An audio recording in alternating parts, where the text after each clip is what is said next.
Ya, vamos a empezar entonces, hermanos, a la primera clase de escuela dominical del libro de Hebreos. Vamos a presentarnos con una oración ante el Señor para poder comenzar. Oremos. Padre eterno, en el nombre de Jesús, Señor, en esta mañana, Señor, agradecemos todas las bendiciones que tú a diario nos das, Señor. Gracias por la misericordia que tienes con cada uno de nosotros, Señor. Que desde que abrimos nuestros ojos y mientras dormimos también, Señor, tú estás allí presente, Señor. Te rogamos, Señor, perdones nuestras faltas, Señor, nuestros pecados que a diario cometemos, Señor. Ten misericordia también de nosotros, Dios bendito. Ayúdanos a vivir una vida que te agrade, Señor, una vida santa, Dios bendito. Una vida obediente a tu palabra. Y en esta hora, Señor, que comenzaremos la escuela dominical de este semestre, Señor, ayúdanos a entender, Señor, lo que tú has dejado, Señor, en tu palabra, Señor. Estudiaremos este libro de Hebreos, Señor, ayúdanos a comprenderlo, Señor, y a tener claro, Señor, lo que tú has querido decir, Señor, en este hermoso libro, Señor.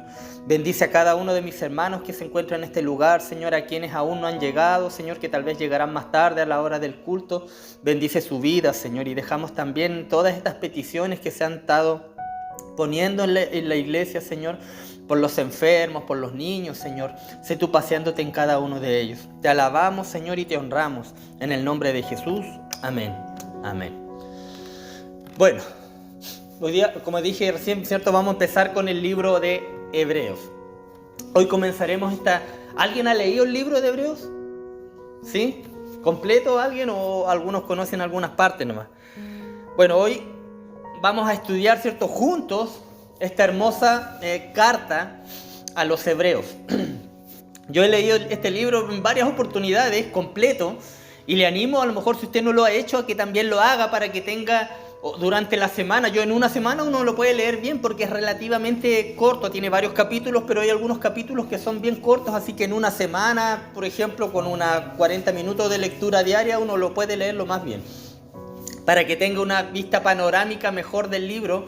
Y aunque el libro también tiene verdades, ¿cierto?, muy profundas, y también muchas de ellas son difíciles de entender. Habían partes que a mí me costaba entenderlas o captarlas, lo que requiere cierto mayor esfuerzo de parte de nosotros y mayor fidelidad también para poder seguir leyendo y estudiando.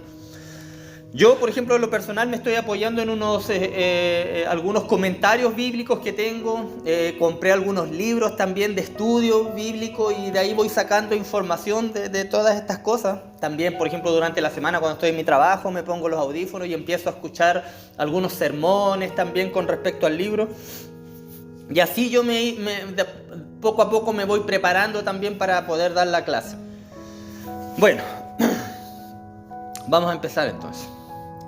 Lo primero que hace uno cuando lee un libro, ¿qué es? ¿Qué es lo primero que mira?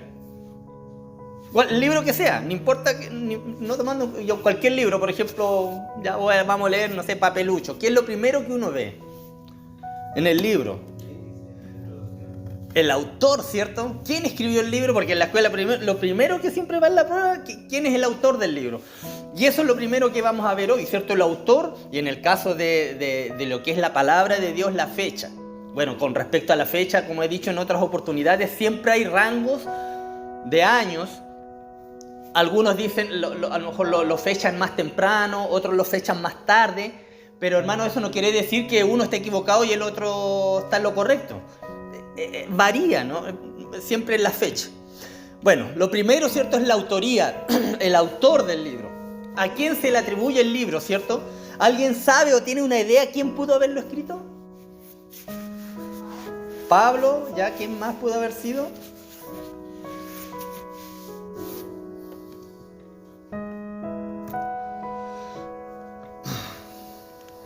Ya, bueno, mire, la verdad, la epístola fue escrita por un autor desconocido. No se conoce el autor. Hay un escritor, ¿cierto?, por los cuales no hay un escritor por los cuales los eruditos estén de acuerdo en la autoría del libro. Aunque algunos se lo atribuyen al apóstol Pablo. Se lo atribuyen al apóstol Pablo. Aunque no hay apoyo en esto, sí. como dije, se lo atribuyen al apóstol Pablo, pero no hay un apoyo completo, digamos, de los eruditos en decir que lo escribió el apóstol Pablo. ¿Por qué? ¿Por qué no se lo atribuyen 100% al apóstol Pablo? Porque hay diferencias, ¿cierto?, entre el libro de Hebreos y entre las otras cartas que escribió el apóstol Pablo. Por ejemplo, Pablo a menudo, siempre, en cada una de sus cartas, se identifica, ¿cierto?, y después se dirige al destinatario de la carta. ¿Ah? Él siempre se identifica.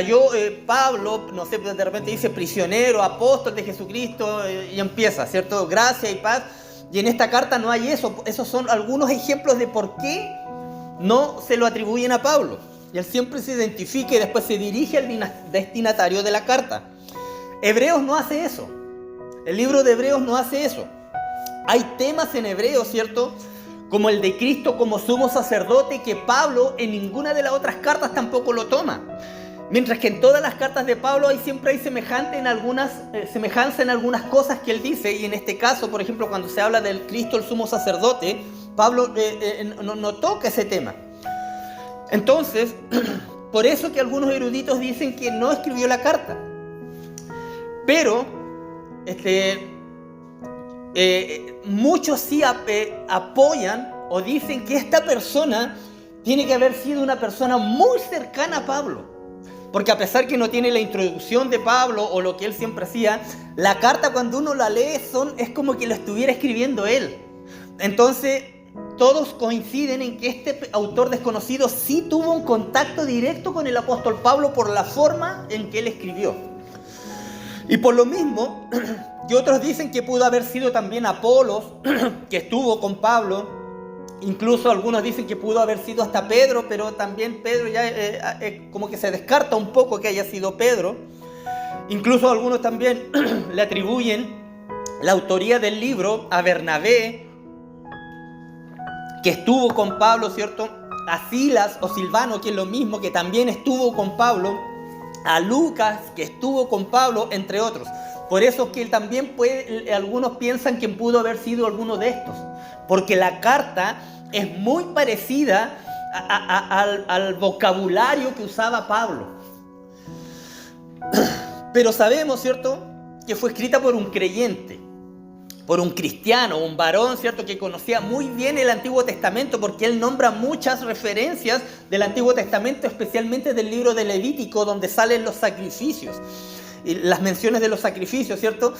Y él tiene que haber conocido o conocía muy bien el Antiguo Testamento. Pero el punto final sabemos, ¿cierto?, que el autor divino es el Espíritu Santo, ¿cierto? La carta debió escribirse después de la ascensión de Cristo, después que el Señor subió, ¿cierto?, al cielo. Eso fue alrededor del año 30 después de Cristo, y antes de la destrucción del templo en Jerusalén, que fue en el año 70 por un emperador romano llamado Tito Flavio. Entonces, en ese lapso tiene que haberse escrito la carta. Puesto que el templo aún estaba de pie, la fecha probable de escritura, dicen algunos eruditos, puede fluctuar entre los años 65 al año 69 después de Cristo. Algunos la fechan un poco más temprano, del 62 al 67. Como les decía al comienzo, eso no es que esté malo. También es válido, ¿cierto? La fecha nunca es exacta en el año. El tema central de la carta. ¿Cuál es el tema central de la carta? Hoy día solamente vamos a hacer una introducción al libro, hermano. No vamos a empezar todavía con el libro, una introducción para que podamos tener un contexto o una idea de lo que habla el escritor. El tema central de la carta es Jesucristo, el mejor sacerdote, o el mejor sacrificio, el sumo sacerdote, ¿cierto? El mejor sacrificio que se hizo de una vez y para siempre, ¿cierto? Tal es el mensaje de la carta de Hebreos. Jesús, ¿cierto?, el sumo sacerdote o el mejor sacerdote. ¿A quién fue escrito? ¿A qué audiencia fue escrito? En la carta no hay referencia, amado hermano, no se nombra en la carta, no hay referencia a gentiles. ¿Alguien sabe quiénes son los gentiles? ¿O alguien se acuerda? Ya, nosotros, ¿cierto? ¿Por qué nosotros?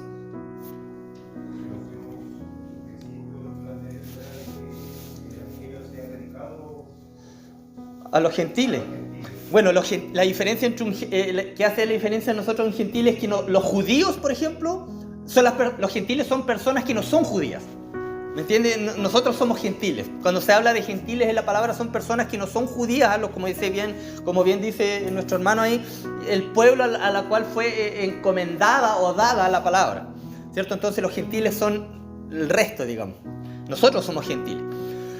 Entonces no hay referencias aquí en la palabra a los gentiles, a los no judíos. No se reflejan aquí, ¿cierto? Los no judíos.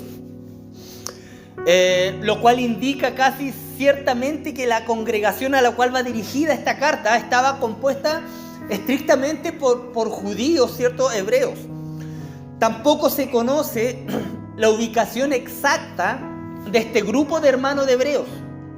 No se conoce, ¿cierto? Algunos dicen también que fue un tipo de sermón, más que una carta, fue un tipo de sermón o un tipo de prédica, por decir algo que recorrió varias iglesias y que lo escribió un pastor, ¿cierto? Y hizo este sermón para que recorriera las iglesias. También dicen eso algunos estudiosos. Algunos dicen que estaban ubicados esta iglesia a la cual fue dirigida la carta en un pueblo cercano a Grecia. Pero como digo, nada de esto es 100% válido o comprobado. Después de que se fundó la iglesia, aquí en la iglesia donde fue escrita la carta a los hebreos, los creyentes tuvieron mucho tiempo, amado hermano, mucho tiempo desde que se fundó la iglesia para aprender, para crecer, pero ellos no lo hicieron, no crecieron, se quedaron estancados. Así que al momento en el momento del envío de esta carta, ¿cierto? El escritor, ¿cierto? Ya llevaba la iglesia bastante tiempo funcionando, pero no crecía. Esta iglesia no crecía espiritualmente hablando. Por eso que le escribe en el capítulo 5, versículo 12, le dice: porque debiendo ser ya maestros, después de tanto tiempo, tenéis necesidad de que os vuelva a enseñar cuáles son los primeros rudimentos de las palabras de Dios. Y habéis llegado a ser tales que tenéis necesidad de leche y no de alimento sólido, le dice el escritor. Hermano, cuando leo estos versículos, de verdad que pienso que es Pablo el que está escribiendo la carta, pero es un autor desconocido. En otras palabras, el autor le está diciendo que tuvieron tiempo suficiente para madurar y crecer espiritualmente, pero no son maduros. No son maduros, o sea, son bebés todavía, tienen necesidad todavía de leche. En vez de que pudieran haber estado comiendo alimento sólido, poroto, ¿cierto? Algo sólido, firme, todavía necesitan leche, les dice el autor. No han crecido nada en todo este tiempo. Otro punto, y algo muy importantísimo, amado hermano, en la epístola, lo cual no debemos olvidar y tener muy en cuenta. El escritor tiene en mente, cuando escribe el libro, tiene en mente a 3 grupos básicos de personas. Cuando va a escribir el libro, tiene en mente a 3 grupos de personas en esta comunidad judía como destinatarios. Y esta base es fundamental para entender la epístola. Es fundamental para entenderla. Ahí voy a explicar más adelante por qué. Estos 3 grupos son: 1, cristianos, ¿cierto? Que habían creído, cristianos hebreos.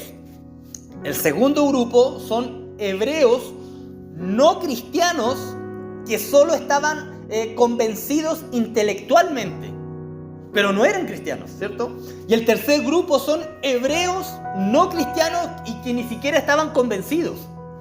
Estos son los 3 grupos. Grupo 1, cristianos hebreos.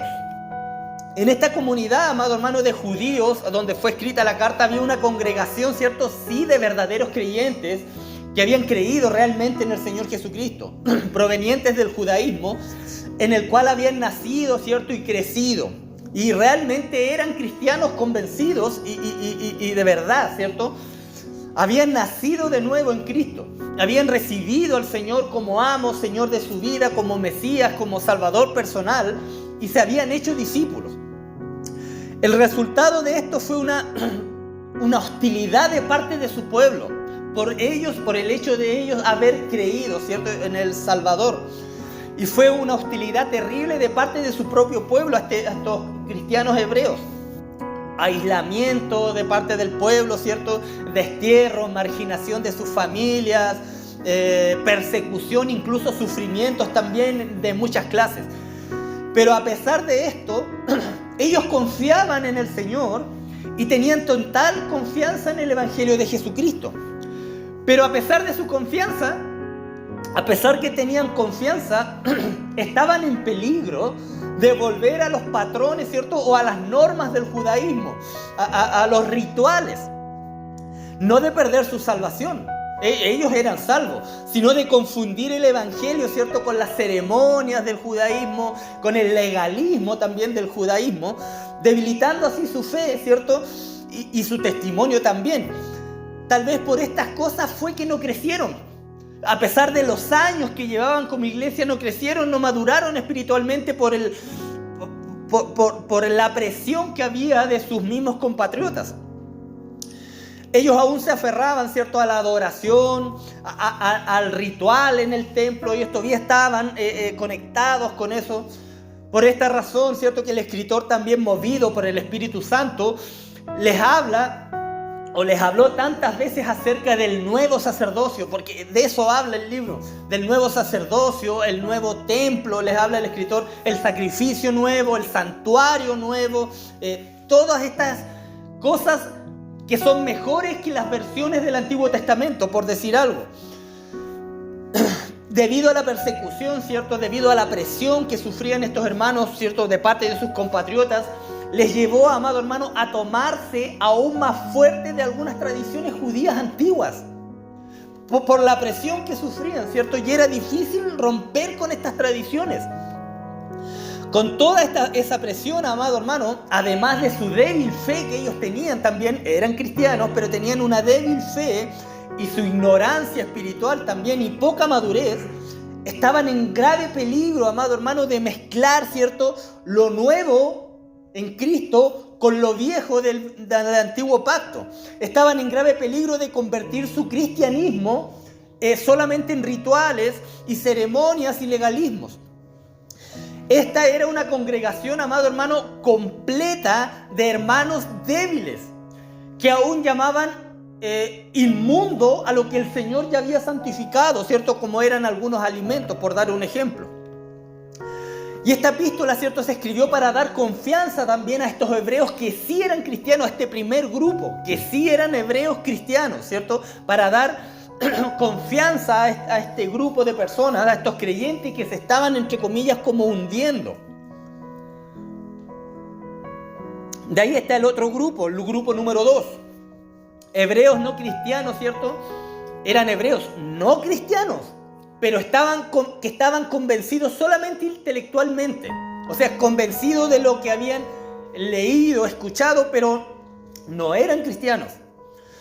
Y hay muchas personas, amado hermano, o tal vez algunos han conocido personas que han oído la verdad de Jesucristo, amado hermano, y están intelectualmente convencidas de que Él es de verdad quien dijo ser, pero no están dispuestos a hacer un compromiso, ¿cierto?, de fe con Él, en Él. Entonces son personas que están convencidas intelectualmente, pero no están dispuestos, amado hermano, a recibirlo, ¿cierto?, personalmente como Señor y Salvador de su vida. ¿Por qué? Quizás, ¿cierto?, como aquellos a quienes escribió el apóstol Juan, creían en Él, pero amaban más, amado hermano, la aprobación de los hombres que la aprobación de Dios. Creían, ¿cierto?, lo que habían leído, estaban convencidos intelectualmente, pero no querían hacer un compromiso de fe al Señor. No estaban dispuestos a hacer el sacrificio, amado hermano, que requiere el Evangelio. El Evangelio requiere un sacrificio de parte de nosotros, un compromiso. De modo que el Espíritu Santo, ¿cierto?, los exhorta a este grupo de personas, a estos hebreos no cristianos, convencidos intelectualmente. La carta los exhorta, ¿cierto?, a recorrer el camino completo de la fe salvadora, a recorrer todo el camino de compromisos que debemos tener en Cristo.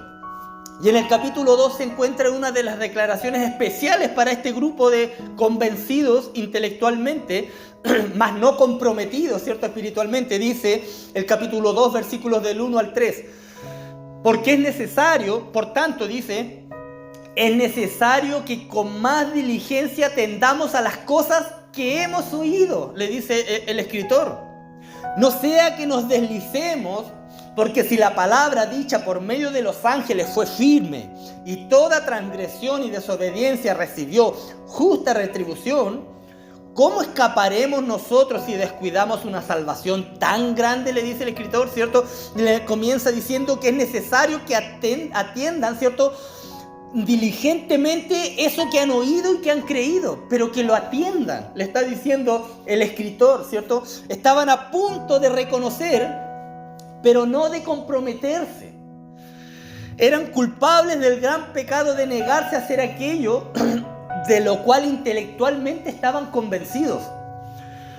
Los mismos apóstoles les habían confirmado, ¿cierto?, la verdad del evangelio, con todos los milagros, los dones, las señales que hicieron por medio del Espíritu Santo.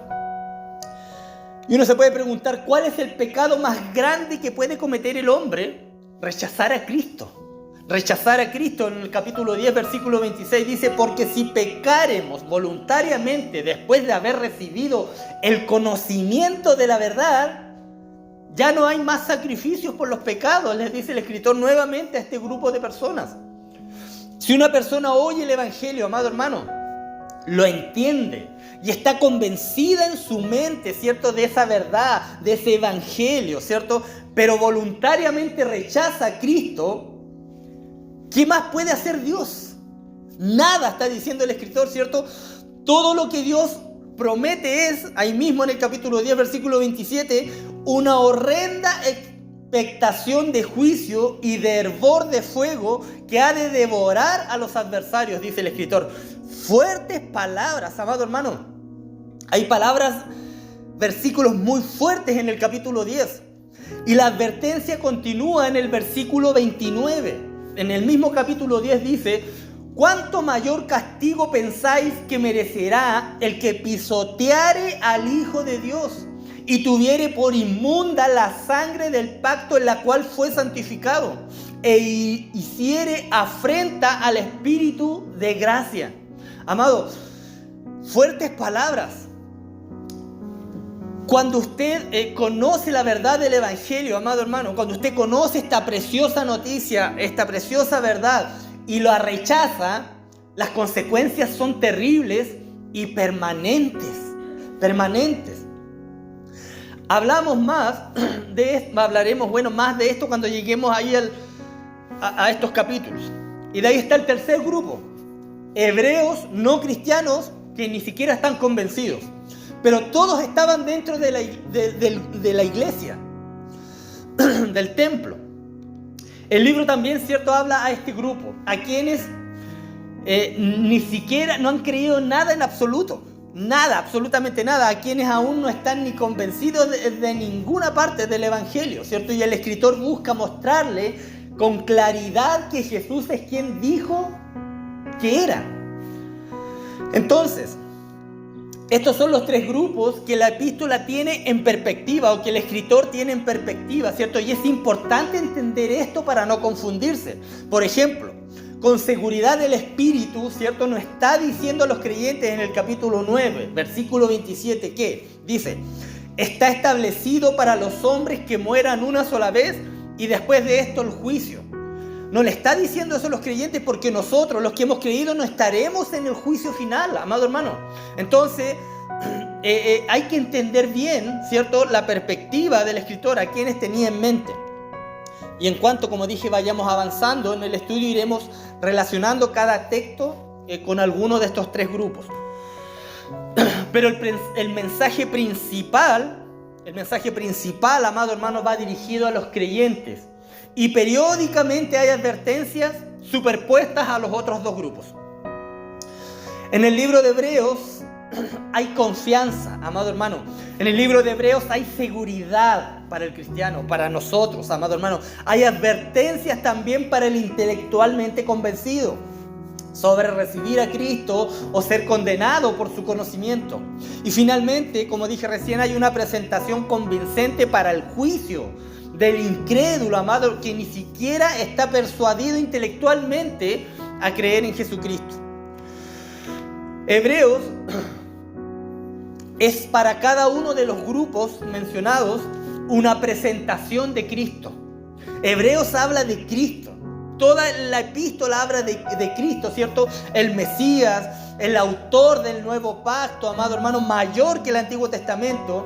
Y hay que dejar claro que el Antiguo Pacto, ¿cierto?, no era malo ni equivocado tampoco, porque lo dio Dios, ¿cierto? Dios lo dio y por lo tanto era bueno, pero era incompleto y era preliminar para lo que iba a venir. En el Antiguo Testamento se preparó, amado hermano, el escenario, ¿cierto?, para el nuevo pacto en Cristo.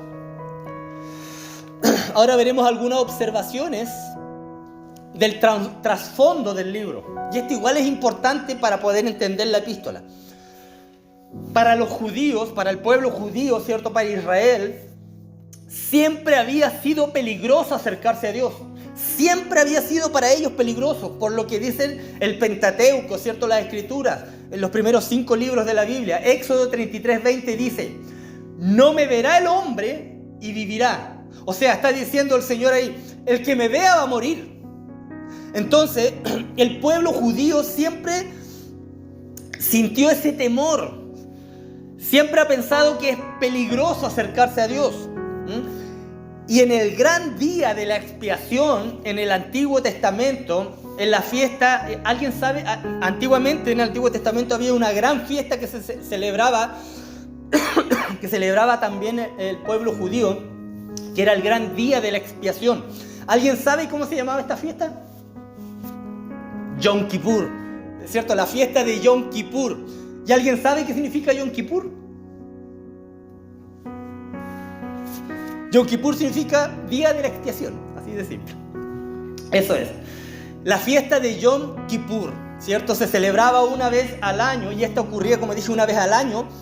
Y solamente, amado hermano, en ese día, el sumo sacerdote, ¿cierto?, podía entrar al lugar santísimo en el templo.